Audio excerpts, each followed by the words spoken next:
오랫동안 잘 키워놓은 라인의 경영권이 일본으로 넘어갈 위기에 처했다고 합니다. ネイバー社との委託関係を順次終了し、技術的協力関係からの独立を推進いたします。 TikTok surveils us all. And the Chinese Communist Party is able to use this as a tool to manipulate America as a whole.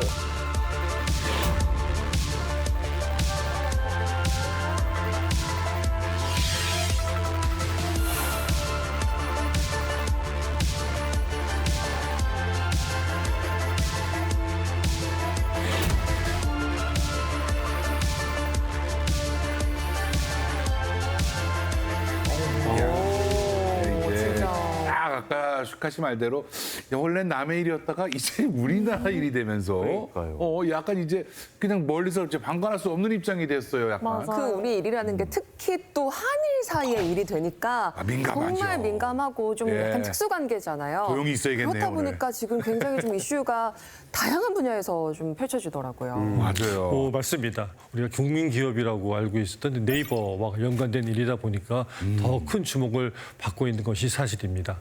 그런 의미에서 먼저 문제 중심이 있는 그 라인에 대해서 좀 알아볼 필요가 있을 것 같은데요. 혹시 여러분들께서 라인을 써보신 분들이 있으신지요? 라인 메신저. 많이 써봤네? 굉장히 많으시죠. 저는 제가 이제 일본에 갔을 때 스태프분들께 이제 데이터를 전송받아야 하는 일들이 있어가지고 작업적으로도 네, 그렇구나. 그래서 그것 때문에 설치를 했었던 기억이 있어요. 그러네. 해외 활동하다 보면 또 그렇겠네요. 네. 맞습니다. 일본에서는 국민 메신저라고도 지금 불리고 있는 상황입니다. 일본 인구가 1억 2천만 명인데 그중에 1억 명이 쓰고 있다고. 다 쓰는 거네. 신생아 빼고 다 쓰는 거 아닌가요? 그 정도. 그렇게 많아요. 대단한 다 써요? 서비스라고 할 수 생활도 있습니다. 쓴다니까. 그럼 몰랐다. 어떤 서비스들이 있는지 한번 살펴보실까요? 좋습니다. 뭐 다른 게 있나? LINE できる3とか使うかな3時間とか絶対 LINE です電話する時も LINE 電話使うニュースとかそういうのは LINE とかで得たりとか、LINEPay とか結構使ったりとかしてます。 라인 메신저를 통해서 대화도 하고 뉴스도 보고 또 쇼핑의 예약, 또 결제도 합니다. 특히 라인페이는 온라인 쇼핑, 송금, 공공요금 낼 때 사용하는 것도 가능하고요. 오프라인 편의점에서도 결제가 가능합니다. 저는 저희 세대는 약간 이런 게 너무 낯설어서 무슨 라인페이 이러면 내 돈을 이것들이 내 돈이 어디 혹시 사라지나? 사라질까 막 이런 생각 때문에 깔아라 해도 안 깔고 막 이랬어요. 우리 때 그랬다니까. 형님은 이렇게 아직도 줄에다가 이렇게 동경화시켜서 역전이요? 돼지 저금통 갖고 다녀요. 가을에는 여기서 나온다는 얘기가 있어요. 돈이 이렇게 해가지고 나와. 여기서 이렇게 분양료 이렇게 주고. 예. 내 돈을 막 빼가잖아. 아니 근데 사실 저는 궁금한 게 이게 네이버가 만든 앱이잖아요. 근데 이 라인이 어떻게 일본의 뭐 국민 메신저로 자리매김할 수 있었는지가 궁금해요. 그러게요. 예, 약간 역사가 있습니다. 예, 네이버가 처음에 일본에서 네이버 재팬 사이트를 오픈한 건 2001년의 일입니다. 예, 당시 일본은 야후와 소프트뱅크가 공동 출자한 야후 재팬이 포털 사이트 시장을 주도하고 있었습니다. 그래서 일본 플랫폼 시장에 야심차게 도전장을 내밀었지만 굉장히 좀 고전하고 있던 그런 상황이었죠. 근데 그러던 네이버에게 2011년에 결정적인 사건을 맡게 됩니다. 바로 동일본 대지진입니다. 규모 8.8의 강진이 일본 열도를 강타하는 순간 일본은 순식간에 공포에 휩싸였습니다. 강진이 일어난 직후 바닷물이 육지를 삼키면서 일본 동북지방은 아수라장으로 변했습니다. 그 지진이 발생하고 난 다음에 굉장히 사회가 혼란스러워지게 되는 과정에서 서로 뭐 가족이나 친지들의 안부를 묻고 싶은 그런 욕구들이 생기게 되잖아요. 그런 과정에 마땅한 통신 채널이 지금 없거나 있던 것도 마비가 되는 이런 상황을 보면서 일본에 필요한 거는 이런 식의 소통의 채널이다라고 하는 것들을 인식하고 네이버가 재난 상황에서 가족이나 지인과 연락할 수 있는 원활한 커뮤니케이션 수단을 마련한다는 차원에서 모바일 메신저 개발에 나선 것이죠. 어떤 시절에 만들어. 그래서 2011년 6월 달에 라인이 선보이게 되었습니다. 이 라인은 출시 반년 만에 1000만 다운로드를 기록하게 되고요. 2013년에는 등록자 수가 1억 명을 돌파하게 되고 2014년에는 4억 명을 돌파하면서 굉장히 빠른 속도로 일본 내에서 자리 잡게 되었습니다. 그런데 이런 그 성장 과정에서 눈여겨볼 것이 있는데요. 소위 일본 최대의 IT 기업이자 세계적인 투자 회사인 소프트뱅크가 이런 라인 메신저 서비스에 대해서 관심을 가지게 되었다라는 것입니다. 투자의 귀신, 손정희 회장님. 빨리 알아채셨네, 이분이. 달라.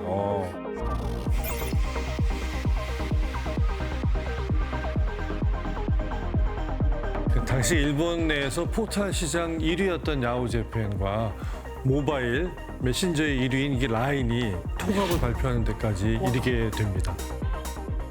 世界規模で最高のユーザー体験を提供して社会課題を解決していくような AI カンパニーの、意味する我々の大きな志と 현재는 라인과 야후재팬은 라인 야후로 통합이 되어 있고 네이버와 소프트뱅크가 A홀딩스라고 하는 합작회사를 세우고 각각 50% 정도씩의 지분을 행사하고 있습니다. 절반씩 갖고 예, 있네요. 맞습니다. 완벽히 동등한 지분을 보유하면서 경영권은 소프트뱅크가 개발권은 네이버가 가지고 있는 상황이라고 할 수 있습니다. 근데 당시에 일본의 그 입장을 보면은 정말 검색에 뭐 압도적인 일이었던 소프트뱅크 야후하고 일본의 뭐 압도적인 메신저 일이었던 라인이 합치는 거면 지금의 네이버와 카카오가 합친 거하고 굉장히 비슷하지 않습니까? 맞습니다. 굉장히 큰 그 파장을 주는 그 합병이었고요. 일본 사회의 어떤 인프라로서 여러 분야에 영향력을 미치고 있게 됩니다. 그런데 문제는 작년 11월에 일본 라오 사용자의 개인 정보가 이제 유출되게 되면서 시작되었습니다. 라인의 서버를 그 위탁 운영하는 네이버 클라우드에 구멍이 이렇게 뚫리면서 약 50만 건에 해당되는 개인 정보가 유출되게 된 것입니다. 일본 정부는 개인정보 보호를 이유로 네이버의 지분 매각을 압박하고 있어서 한일 간의 외교 분쟁으로까지 확산할 조짐을 보이고 있습니다. 그리고 라인 야후의 유일한 한국인 이사인 라인 메신저의 개발자로도 알려져 있는 신중호 이사를 이제 해임하는 데까지 이르렀고요. さらなる前倒しを行うべく計画を策定しております。ほぼすべての国内向けサービス事業の領域でネイバーとの委託関係を終了し 지분을 매각하라는 표현이 없다고 하긴 하였습니다만 우리 기업에게 지분 매각 압박으로 인식되고 있는 점에 대해 유감을 표명합니다. 그리고 또 그 소프트뱅크는 네이버가 가진 A홀딩스 지분 일부를 사들이겠다라고까지 발표를 했습니다. 아니 근데 걱정스러울 수밖에 없는 게 사실 IT 업계에 이 손정희 회장의 역할이 굉장히 컸거든요. 투자도 많이 해주시고. 근데 이분이 뭔가 지금 좀 적극적으로 나서고 있다. 뭐 이런 이유가 있을 것 같은데 어떻습니까? 좋은 쪽인가요? 아니면 이분 조금 욕심이 좀 생긴 건가요? 예, 어떤 손정희 회장이 이제 20살에 썼다라고 하는 인생 50년 계획표라는 것들이 이제 알려져 있는데요. 20대에 이름을 알리고 30대에 사업 자금을 모아서 40대에 큰 승부를 걸어가지고 50대에 사업을 완수한다. 그리고 60대에는 다음 세대에게 사업을 물려준다. 뭐 이렇게 썼다 그래요. 그런 계획에 의해서 지금 60대인 그 손 회장이 지금 가장 주목하고 있는 분야가 바로 AI 산업입니다. 인공지능 산업이죠. AI will be the biggest revolution in human history. Only one thing. You say AI, AI, AI every day. 그러면 사업 완수를 다 했고 이제 미래 세대에게 물려줄 사업을 AI 사업으로 보는 건가요? 앞으로 디지털 경제와 산업의 미래가 이제 AI를 통해서 이루어질 것이라고 보고 AI에 대한 큰 어떤 투자의 계획들을 세워놓고 있다고 알려져 있습니다. 그래서 만약에 소프트뱅크가 라인 야후의 최대 주주가 된다면 일본 최대의 플랫폼을 가지는 것은 물론 그와 관련된 수많은 데이터들을 가질 수 있게 되는 거죠.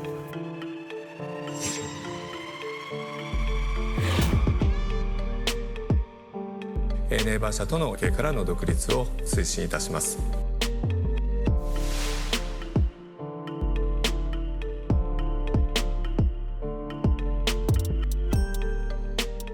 이와 관련된 또 하나의 중요한 이슈가 있었는데 바로 그게 미국의 틱톡 금지법입니다. 틱톡 너무 유명하죠. 지난 4월에 그 소셜 미디어 틱톡의 유통 또는 배포를 금지하는 법안이 미 상원과 연방의회를 통과했습니다. 그래서 조 바이든 미국 대통령이 그 틱톡의 미국 사업을 강제로 매각시키는 법안에 이제 서명을 하게 된 것인데요.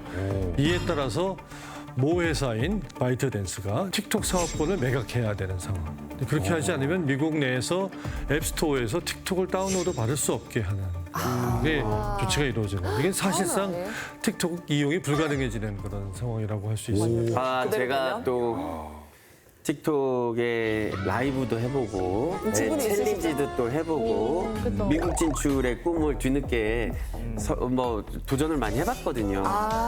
이제 못하는 겁니까? 네, 아메리카 기회를 잃는 건가요? 아니 우리나라에도 틱토커 분들이 굉장히 많이 계시는데 미국에는 틱토커 분들이 더 많이 계실 거 아니에요. 이분들은 순식간에 그냥 직업을 잃어버리셨을 것 같은데. 슈카 씨 지금 너무 사라지는 거랑 유튜브가 없어지는 거랑 이건 비슷해요. 슈카 씨 만약에 유튜브 없어진다 어떻게 하실 거예요? 맞아요. 개그맨 공채 지원을 해보겠습니다. 당신 안 웃깁니다. 선배님 잘 봐주십시오. KBS로 보라보라 이 말이 제일 웃겼습니다. 어머. 맞습니다. 슈카님 말씀대로 미국 유저들이 가만히 있지를 않습니다.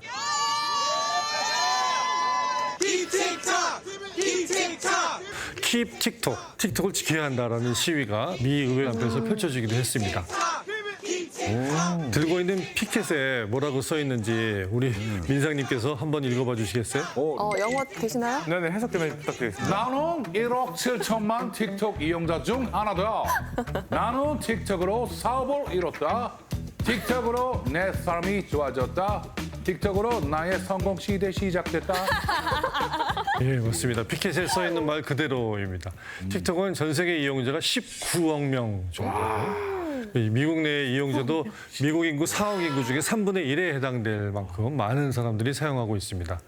그럼 그만큼 경제 효과도 굉장히 크고 관련 사업 종사자도 많은 그런 상황인데 그럼 왜 틱톡을 금지시키냐 하는 것이죠. 그렇지. 무엇보다도 그동안 미국 정치권에선 틱톡이 미국 시민의 개인정보를 수집하고 데이터를 중국에 넘기고 있다고 하면서 서비스를 제한해야 한다는 주장을 꾸준히 제기해 왔었습니다. 자국의 데이터 안보에 위협이 된다라고 하는 것이죠. Does China really spy on Americans through TikTok? Does it really grab each and every keystroke? Attempt to get access to that data and use it to build artificial intelligence capabilities that might involve espionage, spying on military officials, government officials. 美国作为世界头号大国，竟然如此惧怕一款青年人喜欢的应用软件，未免太不自信了。 데이터 안보. 이게 라인 야후 사태도 그렇고 되게 민감한 이슈인데 이 정확히 이 데이터 안보 이게 쉽게 생각하면 우리 개인정보 나가는 거 아니에요? 이 정도만이 아닌 것 같거든요. 맞습니다. 정확히 어떤 겁니까? 예.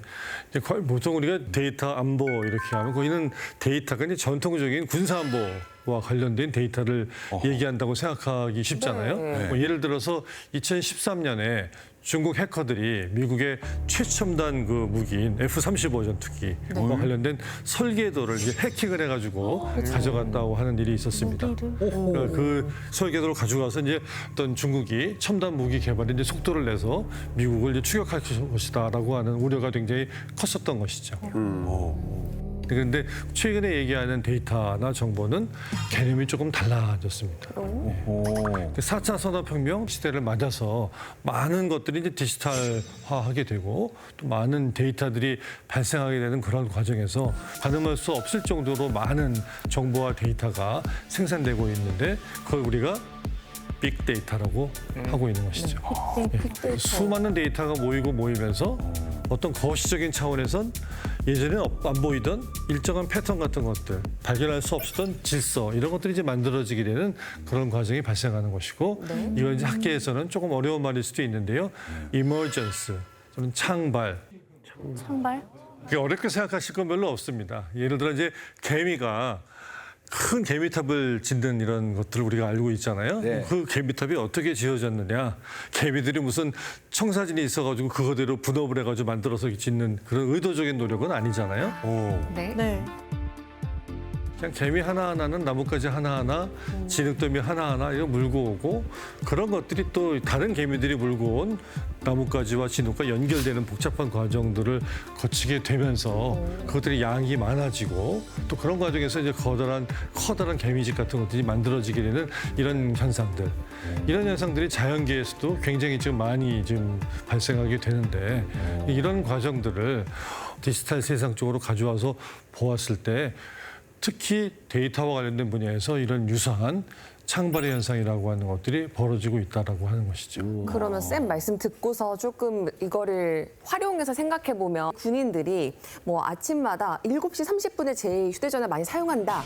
그럼 언제 공격을 해서 취약 시간대가 언제다 이런 것도 알 수 있겠네요. 맞습니다. 미국이 처음에 그 틱톡을 금지하게 된 맥락도 20대 군인들이 많이 썼다 그러거든요, 미국에서. 미군 병사들이 틱톡에 입력하고 있는 그 개인정보 그 자체나 뭐 특정 콘텐츠를 본 거 활용은 하나하나는 크게 사실 의미가 없을 수도 있는데 그걸 모두 다 합쳐서 보게 되는 상황이 되면은 그 안에 누구도 모르고 있던 그런 군사와 관련된 정보나 데이터가 추출될 수도 있다라고 하는 그런 이유 때문이었던 것이죠. 그런 논의들이 20대의 병사 논의가 아니라 미국민 전체로까지 틱톡이 이제 사용자 수가 늘어나다 보니까 그런 우려가 좀 더 확산되어 있는 과정이라고 할 수 있습니다. 그러면 그러니까 이게 벌어진 일뿐만 아니라 약간 벌어질 수 있는 일들까지도 예측하고 막을 수 있다라는 이유인 거죠? 맞습니다. 오늘 존재하는 객관적인 안보 위협도 위협이지만 내일 발생할지도 모르는 주관적으로 우리가 판단하는 그런 안보도 중요한 의미를 갖고 그래서 이런 개념들을 우리가 알고 있었던 안보의 개념을 좀 더 확장해서 봐서 새로운 안보의 패러다임, 신흥 안보라고 하는데요. 그런 것들 맥락 속에서 이런 문제들도 이해할 필요가 있을 것 같습니다. 민감한 문제군요. 그래서 데이터 안보를 이유로 해서 미국이 중국을 견제하는 거는 이번 틱톡 금지법뿐만이 아닙니다. 또 있었어요? 미국이 중국 통신 장비 퇴출을 본격화했습니다. 동맹국에도 화웨이 장비를 쓰지 말라고 압박 수위를 높이고 있습니다.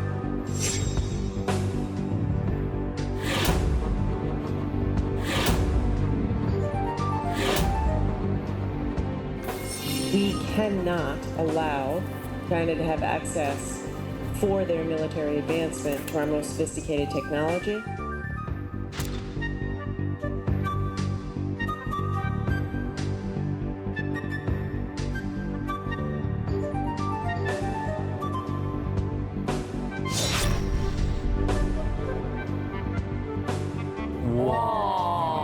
화웨이 새록새록하네요, 기억이. 화웨이. 근데 사실 제가 잘 몰라서 그런 건지 모르겠는데 영상을 봐도 그렇고 뭐 CCTV, 뭐 드론 그리고 뭐 항만 크레인 같은 것도 나왔잖아요. 근데 그런 것들이 어떻게 데이터 안보에 위협을 준다는 건지 잘 모르겠어요. 항만 크레인은 또 개인도 개인. 미국은 네트워크에 연결된 거의 모든 중국산 제품에 백도어가 있을 거라는 의심을 끊임없이 제기해 왔습니다. 그래서 백도어라는 건 우리말에 뒷문이라고 할 수 있는데요. 그러니까 시스템의 일종의 뒷문이 설치돼 있어서 실사용자의 동의가 없어도 그 뒷문으로 몰래 들어와서 조작하고 통제하는 것도 이제 가능하다 뭐 이런 얘기인 거고. CCTV의 경우에는 미국도 과거에는 중국 업체의 CCTV를 많이 사용했었습니다. 정보기관에서 중국산 통신이나 영상, 보안 장비 뭐 이런 것들을 이제 사용하지 못하도록 하는 국방수권법이라고 하는 것이 미 의회를 통과하게 되었는데요. 그 이후에 이제 더 이상 사용하지 못하게 됐었죠. 드론 같은 경우에도 중국 회사인 DJI라고 하는 회사가 드론을 조정하는 데 필요한 그 소프트웨어, 애플리케이션에 이제 보안성이 취약하다. 필요한 개인정보 이상의 것들을 불필요하게 이제 수집해가고 있는 것이 아니냐라고 하는 이유를 들어서 사용을 규제하기도 했습니다. 가만해. 그럼 CCTV 드론 이런 거는 이제 설명을 듣고 나니까 뭐 이해가 딱 가는데 항만 크레인은 그거 항만 크레인 이름만 들어서 그 바닷가에 뭐 배 이렇게 크레인 이렇게 하는 거 같은데 그거는 왜 규제인데 그냥 이렇게만? 최근에 현대판 트로이 목마라고 불릴 정도로 네. 최근에 가장 경계를 좀 하고 있는 것이 바로 항만 크레인입니다. 거기 뭐가 숨어 있나요? 그게 뭐가 있는 저기 거지? 기계만 그냥 단순 기계잖아요. 기계 아니에요, 쟤는? 저거는 지렛대 그냥 아닙니까? 지렛대. 사람이 숨어 있나요? 안에. 예, 미국이 특히 우려하고 있는 것은 중국의 국영 기업인 상하이 진화중공업의 항만 크레인입니다. 이게 무경 기업이요. 그래서 상하이 진화중공업은 전 세계 크레인 시장의 약 70%를 차지하고 있습니다. 납품하는 국가 수도 100개국 이상이 되고요. 미국에선 80%가 상하이 진화중공업 크레인을 사용 중에 있습니다. 그런데 문제는 이 크레인을 통해서 항구에서 오고 나는 출처와 행방을 등록하고 또 추적할 수 있는 이런 센서가 달려 있는데 중국 본사에서 이 크레인의 현황을 파악할 수 있는 것으로 알려져 있는 것이죠. 그래서 2022년에 미 국방정보국은 군사장비 하역 정보를 수집할 가능성이 있다고 이제 이거를 진단하고 이런 것들이 이제 올해 2월 달에 바이든 대통령이 데이터 안보와 사이버 위협을 이유로 해서 중국산 크레인을 규제하는 행정명령을 내리게 됩니다.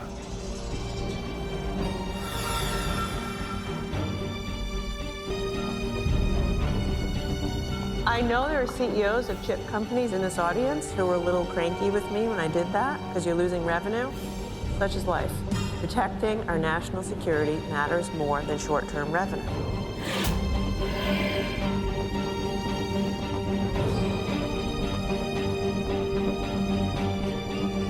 이런 흐름에서 최근 플랫폼 서비스에 대한 규제 논의들이 지금 제기되어지고 있는 상황입니다. 생각해 보니까요. 몇 년 전만 해도 내가 쓰는 플랫폼 서비스라고 해봐야 몇 개 안 됐었거든요. 맞습니다. 맞아요. 여태까지는 우리가 가팜이라고 부르죠. 미국 기업들이 이제 거대 디지털 플랫폼 시장을 이제 장악해 왔었습니다. 저희 구글이 검색 엔진 쪽을 장악한다라든지 애플이라든지 또는 이 아마존이 전자상거래, 페이스북 같은 경우가 이제 SNS 플랫폼들을 장악하고 그 마이크로소프트와 같은 그런 플랫폼 정도를 우리가 이제 떠올리고 있었던 부분인데요. 최근에는 중국의 플랫폼들 강세야.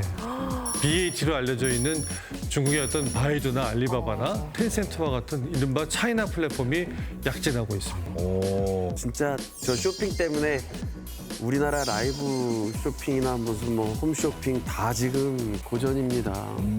맞습니다. 특히 최근에 가장 두각을 나타내고 있는 게 우리가 또 알리나 테무나 쉬인 등으로 알려져 있는 중국의 전자상거래 플랫폼입니다. 그렇지. 여러분 뭐 다 써보셨을 것 같은데요? 아유, 정보도 많이 듣고 최근에 했어. 근데 요즘에는 과거의 중국 플랫폼은 그냥 중국 안에서 중국 분들이 사용하는 거니까 우리가 뭐 들어도 뭐 그렇구나 했는데 요즘에는 저기 있는 어떤 플랫폼들이 이제 한국인들 또는 전 세계인들도 무시할 수 없는 플랫폼이 좀 된 것 같거든요. 그렇습니다.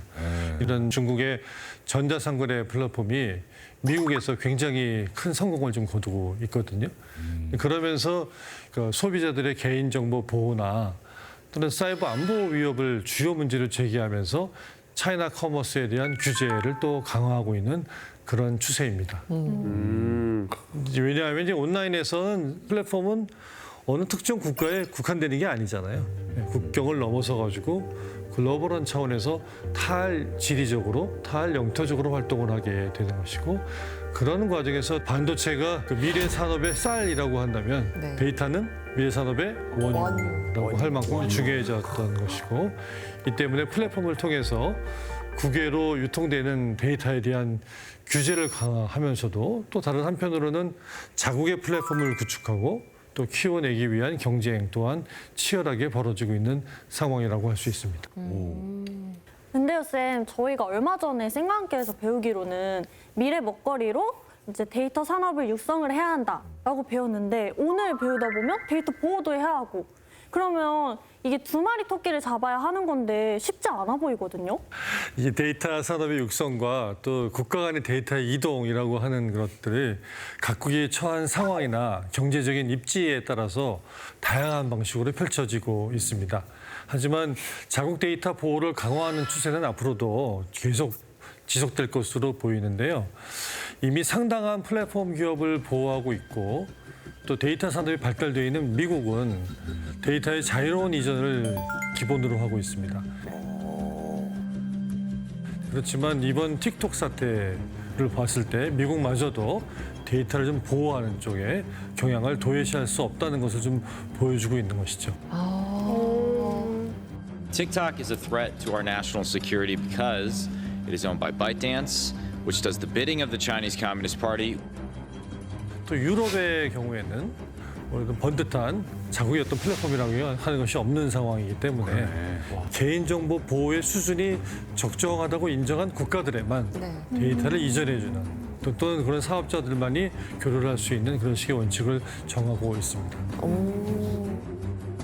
These systemic platforms play a very, very important role on our daily life. And it is really the time now for Europe, for us, to set our own rules. We'll make the online environment safer for everyone in Europe.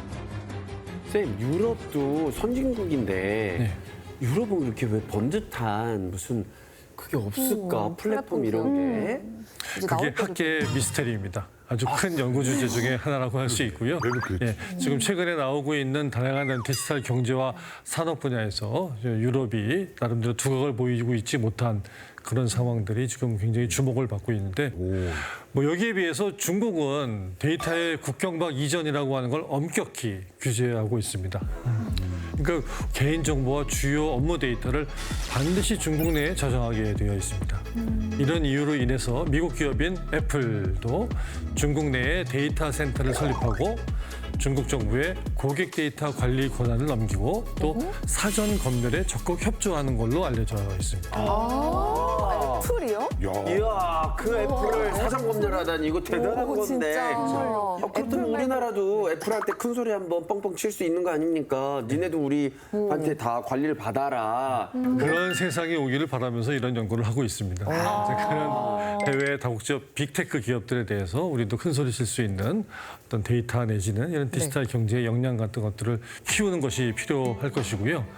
뭐 예전만 해도 이런 데이터의 국외 이전과 관련돼서 우리의 어떤 개인정보법에서는 정보 주체가 동의하면 그 위험 또는 책임 또한 개인이 지는 이런 식의 정책적인 기조를 취해왔다고 할 수 있습니다. 그렇죠. 그런데 이제 2023년 9월에 개정된 개인정보보호법 시행을 통해서 일정한 기준을 갖춘 그런 대상에 대해서 국외 이전이 가능하게끔 하는 모델로 변화해 오고 있습니다. 우리도 마찬가지로 시대 변화에 따라서 약간 변화를 꾀하고 있기는 하고는. 네, 맞습니다.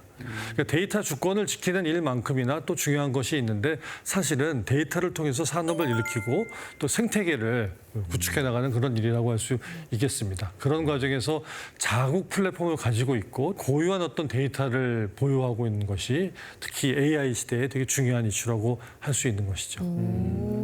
여러분들 혹시 소버린 AI라는 말씀 들어보셨는지요? 네? 소보루요?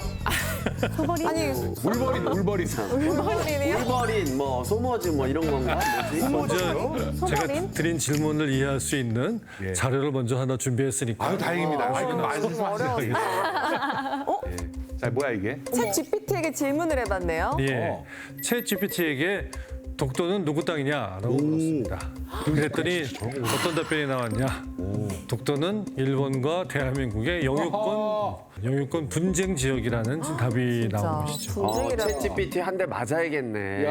네? 독도는 우리 땅이지. 핵심은 왜 이런 결과가 나오느냐라는 거겠죠. 예. 챗 GPT가 보유하고 있는 그 답변을 만들기 위해서 활용하는 데이터가 글로벌한 데이터이기 때문에 그렇다고 할 수 있습니다. 아무리 해외 기업이 양질의 데이터를 학습해서 서비스를 제공하더라도 해당되는 지역의 그 국가의 언어나 역사의 고유성 같은 것들. 그 본질 자체는 훼손할 가능성들이 늘 있을 수밖에 없다라는 문제가 발생합니다. 그렇다면 말이죠. 예를 들어 우리 초등학생 1학년부터 대학교 4학년 때까지 또 군대에 있을 때까지 의무적으로 하루에 한 번씩 독도는 우리 땅이다를 계속 올려야 저 챗 GPT가 정신을 차릴 거 아닙니까? 어떻게 생각하십니까? 빅데이터 세상에서 스몰 데이터의 마인드라고 생각이 되는데요. 지금 초등학교 학생이 하루에 수백 개, 수천 개를 올린다 한데 디지털 세상에서는 여전히 작은 부분입니다. 오히려 그런 걱정이 듭니다. 이런 게 나중에 우리 아이들은 아무 생각 없이 AI가 그러던데? 당연히. 분쟁 지역이라고 그러던데? 이렇게 배워버리는 날이 오지 않을까? 그렇습니다. 지금 가지고 있는 데이터를 가지고 AI가 분석을 하고 그 답변을 가지고 또 다른 답변을 뭐 질문을 내고 또 답변해가는 세상이 되다 보면 언젠가는 어느 한쪽 세상이 많이 반영되고 어느 쪽은 좀 과소 반영되는 이런 세상이 올지도 모른다라고 하는 이렇게 되는 거야. 큰일이네요. 실제로 이런 텍스트 데이터 말고 이미지와 관련된 부분에서도 이런 우려들이 제기되어지고 있습니다. 한번 준비된 자료를 보실까요? 네. 누구야? 누구신가요? 여러분 보시기에 누구를 그린 것 같습니까? 스티븐 스필버그. 약간 몽골보다는 징기스칸인가? 약간 이국적인 느낌. 동양인인지 서양인인지 약간 헷갈리는. 약간 살짝은 서로 이게 정답은 이미지를 생성하는 AI가 그린 태조 이성계의 초상화입니다. 어머. 이성계요? 태조 이성계를 영어로 썼나 봐요. 리성계. 이름이 왜 이렇게 외국인이 나왔죠? 뭐 우리 조선 태조 이성계의 초상화처럼 보이세요? 아 전혀요. 눈이 파란색 눈이신데. 그럼 복장이나 생김이나 뭐 이런 것들이 일단 조선시대 인물이라기보다는 조선시대 우리가 봤던 초상화들은 거의 다 임금님 맞아, 눈썹이 맞아. 굉장히 가늘고 이렇게 쌍꺼풀 있는 분들 없었던 걸로 근데 알고 되게 있는데 리얼하긴 하다. 왜 이런 결과가 나왔을까요? 이거는 초상화와 관련된 데이터가 서양의 데이터베이스에서 아직 그걸 서양화구나. 바탕으로 해서 그려진 그림이기 때문에 그런 거죠. 아시아에서 만들어야 되네. 우리 쓰던 언어와 관련돼서도 예를 들어서 음성인식 AI들 많이 쓰시잖아요. 네. 예. 예를 들어 우리 경상도나 전라도에 어르신들이 사투리 아주 세게 쓰시는 분들 있잖아요. 네. 그런 분들이 음성인식 AI에 질문을 하셔가지고 원하는 답변을 얻을 수 있을까요? 그 AI가 어르신들의 사투리를 잘 알아들을 수 있을까요? 그런 AI를 글로벌한 빅테크 기업이 만들어 제공할 경우에 우리에게 정말 소용에 닿는 서비스가 제공되어질 수 있느냐? 우리의 언어나 문화의 맥락이라는 걸 알 수 있느냐? 이건 누구한테 맡길 일이 아니라 외국 기업에 의존할 일이 아니라 우리가 해야 돼요. 맞네. 어르신이 저기 뭐 인공지능에다 대고 그 나 쌀 주문해 줘라라고 하는데 쌀 주문해 줘 하면은 이거 살이 오는 거 아니야. 뭐가 올지 뭐 화살이 올지 고기가 올지 모르지만 쌀 주문해 줘. 그거 많이 하면 이상하게 오고. 그렇기 때문에 우리 언어의 데이터를 축적해서 그걸 효과적으로 활용할 수 있는 인공지능의 알고리즘을 개발하자라고. 그게 바로 소버린 AI입니다. 소버린. 소버린이라는 말의 그 영어 단어 자체가 자주적인, 뭐 독립된, 뭐 이런 뜻을 갖고 있잖아요. 그래서 글로벌 빅테크 기업에 종속되지 않고 자국의 언어, 문화 기반의 데이터를 학습한 AI를 구축하자라고 하는, 즉 데이터 주권을 지키기 위한, 특히 AI 분야에서 후발주자들이 추구하고 있는 어떤 대세, 큰 흐름이라고 할 수 있습니다. 이제 대표적으로 프랑스의 미스트랄 AI라든지 독일의 알레프 알파 같은 기업들이 정부의 정책적인 지원을 받으면서 기대를 한 몸에 받고 있습니다. Because we have been curating our data pretty well, we have a very strong bias control so that our models demonstrate actually top-level performance when it comes to gender, religion, politics, and ethnicities biases. The idea of being open and having very strong open source models is also to enable our customers to customize, to modify the model and to fine-tune them to their use cases so that they get better performance, so that the model actually adapts and get better over time.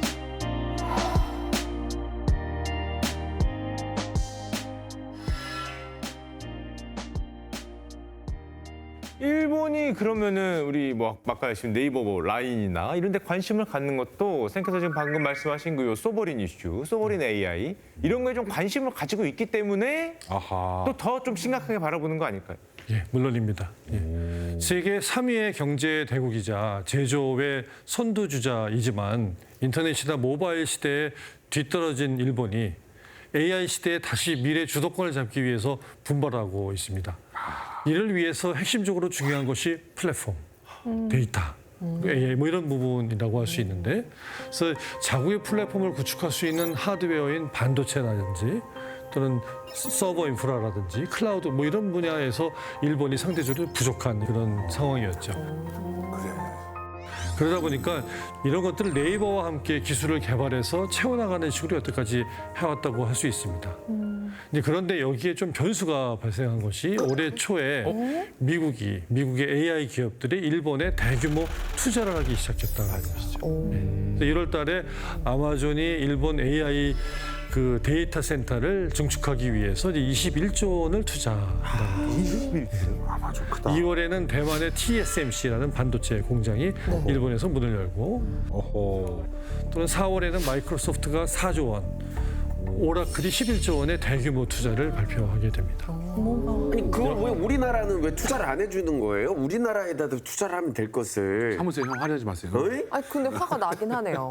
왜 일본에만 투자를 하는 것이요? 그게 굉장히 중요한 질문일 수 있는데요. 이런 식의 어떤 미국 기업들의 투자의 그 행렬 속에서 최근에 특히 주목을 받은 것은 챗 GPT의 개발사인 오픈 AI가 네. 일본에다가 아시아 본부를 아예 차리기로 결정했습니다. I'm really excited to announce that we have opened a new office in Tokyo, our first office in Asia. We believe that AI will empower the people of Japan to be even more creative and productive, further propelling their contributions to global progress. 우리나라가 경쟁사로 생각해서 그런 건가요? 네, 그렇습니다. 혹시? 정말. 그런 맥락도 있고, 근데 이제 문제는 그 전에 2023년 3월 달에 네이버가 또 이게 일본의 기업들과 함께 AI 협력을 하기로 해서 소프트뱅크가 그 돈까지 투자하기로 하는 이런 식의 결정을 좀 내렸는데 그런데 1년이 지난 지금 현 시점에 미국 기업들의 투자의 행렬과 연이어가면서 라인 야후 사태에 어떤 배후에 있는 의도라고 의심받는 그런 식의 어떤 생각을 하게 되는 것입니다. 쌤의 설명을 듣고 보니까 더 눈여겨보고 정말 간단치 않은 문제네요. 맞습니다.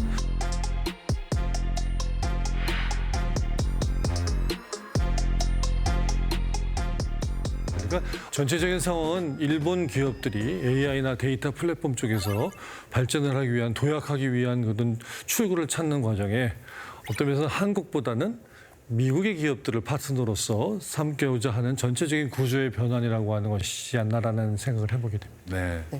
어쨌든 AI를 향한 일본의 열망이 굉장히 야심이 대단해 보이는데 그러면 우리나라가 어떻게 대응하느냐도 정말 중요할 것 같아요, 쌤. 맞습니다. 그런 과정 속에서 우리의 어떤 대응 방향은 1차적으로는 우리의 자국 플랫폼 환경을 잘 구축하고 또 그런 것을 좋은 인프라를 가지고 있는 것들을 잘 활용하면서 앞으로 우리의 어떤 데이터 주권이나 플랫폼의 주권 같은 것들도 지키는 것이 플랫폼과 관련된 우리의 미래의 전략의 방향이라고 할 수 있을 것 같습니다. 네.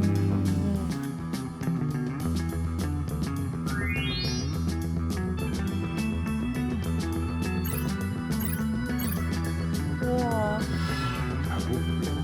작업 플랫폼.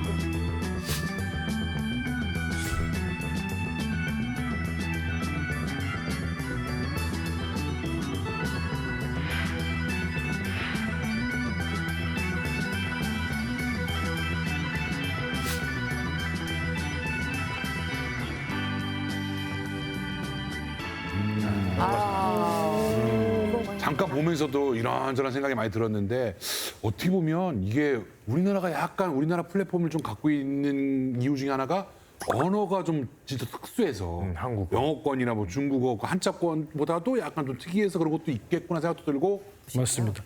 우리가 가지고 있는 언어라고 하는 것이 인터넷 세상에서 큰 자산인 것은 맞습니다.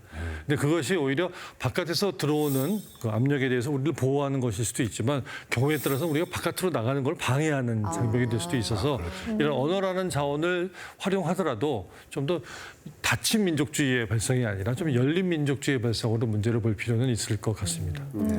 이러한 맥락에서 아마 여러분들 뭐 많이 쓰고 계실 텐데 한글 워드 프로세서들 다 쓰시잖아요. 맞아요. 네. 그리고 보통 그 MS 워드도 쓰시지만 국내는 또 독특하게 아래 한글이라는 그 워드 프로세서를 많은 사람들이 사용하고 있습니다. 그러니까 전 세계적으로 이례적인 일입니다. 되게 독특한 현상이어서 맞습니다. 이게 서로 외국이랑 문서를 주고받을 때는 한번 변환을 해서 맞습니다. 보낸다고 하더라고요. 말씀하신 포인트가 우리가 가는 언어의 장점과 조심해야 될 점이 그대로 드러나는 것이죠. 그런데 어쨌든 이 자국 플랫폼을 우리가 가지고는 있으니까 확실히 우리가 좀 유리한 편인 거죠? 네. 우리 플랫폼을 기반으로 해서 관련된 기술과 산업 그리고 생태계라고 하는 것들을 이제 구축하는 게 되게 중요하다고 할 수 있는데 사실은 이 세 개가 되게 중요한 거거든요. 기술과 산업, 생태계. 근데 이걸 다 구축하고 있는 나라는 전 세계에 몇 나라가 안 됩니다. 그러니까 미국과 중국의 플랫폼 기업에 이게 안방을 내주지 않은 유일한 나라이면서 또 우리가 갖고 있는 플랫폼을 가지고 해외로 진출할 수 있는 가능성도 갖고 있는 나라라고 할 수 있는 것이죠.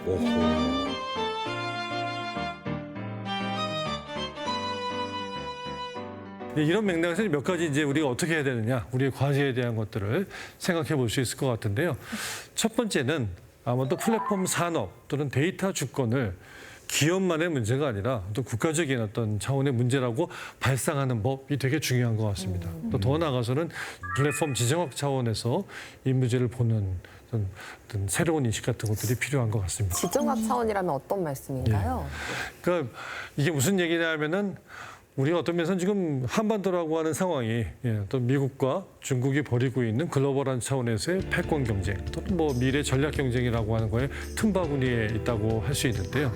예를 들어서 앞서 중국산 제품이나 서비스에 대한 안보 문제를 미국이 제시한다고 지금 하고 있었는데 또 가성비가 좋은 중국산 서비스나 중국 플랫폼을 사용할 거냐 아니면 미국이 현재 제기하고 있는 국가 안보에 대한 우려, 데이터 안보에 대한 우려에 초점을 둘 것이냐를 놓고 어떤 면에서는 기술적인 결정이 아니라 또 외교적인 결정을 내려야 되는 상황이 언제 어느 때 닥칠지도 모른다는 것이죠.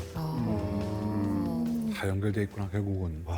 또 하나 이번 라인 야후 사태를 보면서 우리가 얻게 되는 또 하나의 교훈이라고 할까요? 그런 부분인데 또다시 이런 라인 야후 사태와 같은 논란이 일어나지 않도록 데이터를 잘 관리하는 데이터 안보 마인드를 가지고 잘 강화하는 그런 것들이 좀 필요하다는 것이죠. 최근에 플랫폼 기업들이 덩치가 굉장히 커지고 있잖아요. 그러다 보니까 거기에 대한 부작용도 좀 늘어나고 있고 그들 기업들의 독과점이나 불공정한 관행이나 이런 것들에 대한 규제에 대한 논의들이 많이 제기되어지고 있습니다. 일종의 글로벌한 트렌드이기도 하고 온라인에서 플랫폼을 장악한 사업자들은 한결같이 자사의 시장 장악력을 이용해 자사 서비스 우대, 타사 서비스 배제라는 플랫폼 업계 논란은 끊이질 않았습니다. 그렇지만 규제하는 것뿐만 아니라 자국의 플랫폼을 육성하고 진흥하기 위한 지원을 하는 것도 또 하나의 글로벌 트렌드로 자리 잡아가고 있기 때문에 글로벌 트렌드를 전체적으로 반영하면서 뭐 자칫 규제 일변도의 어떤 한 방향으로만 그 정책을 펼쳐나가는 그런 접근은 좀 조심해야 된다. 그래서 플랫폼 경쟁의 시대를 맞아서 주요국들이 해외 플랫폼을 견제하고 자국의 플랫폼을 또 육성하는 이번 라인 야후 사태에서도 나타나는 것 같은 그런 식의 트렌드들이 좀 진행되고 있다는 걸 우리가 예의주시할 필요가 있습니다. 지금 국가 차원에서 굉장히 해야 될 역할들이 이중적인 것들이 잘 해내야 될 것 같은데 그러면 우리 국민들이 이런 어떤 플랫폼이라고 하면 너무 거대하게 느껴지거든요. 우리가 할 수 있는 노력 같은 건 없을까요? 일종의 자기 개인 정보는 자기가 챙기는 마인드들이 좀 필요하거든요. 어떻게 이게 사이버 안보 이슈라고 하는 것들이 자기의 컴퓨터를 남이 와서 지켜준다라고 하는 거가 사실 굉장히 위험한 거거든요. 아까 백도어라고 말씀드렸잖아요. 그 백도어는 이게 모르는 새에 들어와서 뒷문을 열어주는 건데 아마 우리가 앞문을 열어주고서 우리 어떤 그 컴퓨터 관리를 받는 이런 시스템들도 지금 많이 있잖아요. 그런 것들이어서 어떤 면에서는 자기의 정보를 대외적으로 공개하고 그것들이 유출되는 거의 의미가 무엇인지를 제대로 잘 이해하는 게 일단 1차적으로 중요한 것 같고요. 근데 우리 세대 이제 좀 나이 든 세대는 이거 휴대폰 가지고도 못하는 게 너무 많고 컴퓨터도 키오스크도 모르는데 있고 AI도 있고 그래서 제 비밀번호나 모든 걸 우리 매니저가 알고 있거든요. 이건 백도어가 아니라 그냥 앞도어네요. 앞도어가 열렸네요. 매니저 도인데요? 아 이거 매니저가 이거 전문인데요. 아까 보니까 금팔찌 차고 있던데. 그러니까 앞문과 뒷문을 지키는 문지기라고 하실 수 있습니다. 잘해 주십시오. 그렇지. 사실 개인들이 이렇게 침해를 당했고 뭔가 불편함이 있다고 얘기를 했을 때 그걸 좀 대응해 줄 수 있는 어떤 좀 서비스. 기업의 서비스나 국가의 오. 책임 같은 게 좀 같이 가야 될 것 같아요. 근데 지금 그런 게 자꾸 따로 노는 것 만들어지는 게 같아서. 중요한데 사실 법을 좀 만들어서라도 해야 되잖아요. 네. 네. 근데 국내에는 우리가 사이버 안보, 데이터 안보 관련된 어떤 법 체계가 지금 마련되어지고 있지 않은. 예. 왜 그러냐? 개인 정보를 가져다가 사이버 보안을 해주겠다고 하지만 어떻게 믿냐? 국내에서 신뢰의 문제가 관련된 있군요. 이런 감시나 정보와 관련된 이슈들을 둘러싼 우리의 어떤 정치적인 쟁점이 되기도 하고 이런 과정 속에서 법이 좀 마련되어지고 있지 않은 부분도 큰 문제점 중에 하나입니다. 우리나라가 없어요 그런 게? 없는지도 몰랐어요. 그럼 뭐, 우린 다 돼 있는 줄 알았는데. 이게 신고하러 가도 사실 잘 받아주지도 그러니까 않고. 각각의 개별적인 법을 통해서 필요한 부분들을 관리하고 있는데 그런 것들 전체를 통합하는 법제의 필요성들이 네. 학계에서 지난 10여 년 동안 계속 제기되어지고 있는 부분인데 쉽지 않은. 결국은 우리가 플랫폼을 통해서 구축했던 데이터의 중요성을 잘 이해하고 그런 것들이 국경을 넘는 과정에서 안보의 잣대를 가지고서 또는 국가의 이익의 잣대를 가지고서 그것들을 통제하는 것이 가능하다 뭐 이런 얘기인 거고. One of the most important measures Congress has passed in a very long time to protect America's security. 这种不能在公平竞争中取胜，就采取霸凌行径的做法，扰乱的是企业的正常经营活动。 그러한 와중에 지난 몇 달 동안 라인 야후 사태가 이런 이슈의 중요성을 우리한테 각인시켜주는 계기가 되지 않았나 싶습니다. 말씀을 듣다 보니까 이번에 그 라인 사태에 동남아시아에서 지금 정말 몇억 일본까지 엄청나게 지금 그 성공의 씨앗이 되는 거잖아요. 그런 게 우리나라 기업인데 이걸 만약에 주권을 뺏기면 우리나라 입장에서는 굉장히 큰 소대이겠는데요. 네이버 라인만 봐도 지난 13년 동안 굉장히 막대한 데이터를 구축해 왔습니다. 라인 이용자는 현재 2억 명이 넘는 것으로 알려져 있는데요. 일본에 한 1억 명 정도가 있고 동남아시아에 또는 대만에 1억 명 정도가 있는 것으로 알고 있습니다. 그러다 보니까 중국을 제외하면 아시아 그 어떤 국가보다도 아시아 소비자들에 대한 데이터를 라인만큼 많이 가지고 있는 기업이 없다는 거죠. 그래서 이렇게 구축한 데이터는 AI 시대 경쟁에 굉장히 중요한 자원이라고 할 수 있습니다. 최근에 네이버의 지분은 소프트뱅크나 라인야후에 매각하더라도 그런 과정에서 네이버 클라우드가 축적하고 있는 데이터를 또 어떻게 할 거냐가 좀 쟁점이 되고 있는데 자칫 그 데이터를 일본인 사용자들의 데이터는 그냥 일본에 주자 뭐 이런 얘기도 지금 하고 있거든요.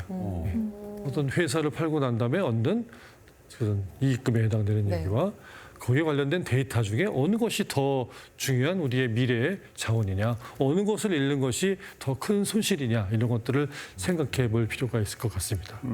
이런 거는 절대 기업만의 고민일 수는 없는 거죠.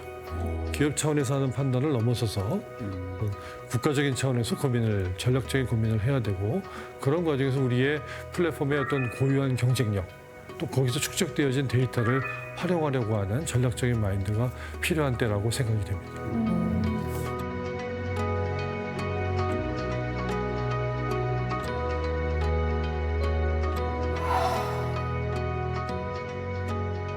이 플랫폼이라는 게 일종의 영토이긴 한데 우리가 알던 예전의 영토처럼 그냥 거기 가서 우리가 살고 있으면 지켜지는 이런 종류의 영토가 아닙니다. 예. 그 메커니즘이라고 하는 것도 우리가 열심히 구축해 나가고 또 그런 과정에서 이루어지게 되는 또 생태계 또는 관련된 산업이나 부가적인 경제적인 이득도 챙겨 나가는 이런 것들을 안에서 잘 챙겨야 우리가 바깥에 나가서 이런 플랫폼과 관련된 뭔가의 행보를 보일 경우에 우리가 할 수 있는 일도 더 많아지게 되는 그런 거라고 할 수 있습니다. 이런 걸 위해서는 적어도 우리가 자꾸 글로벌한 트렌드가 어떻게 진행되고 있는지를 좀 알고 역행하지 않는 범위 내에서 그래서 플랫폼 지정학의 어떤 시대를 헤쳐나갈 수 있는 미래의 어떤 국가 책략이라고 할까요? 이런 것들을 제대로 마련할 필요가 있다는 생각을 드리면서 말씀 마치도록 하겠습니다. 네.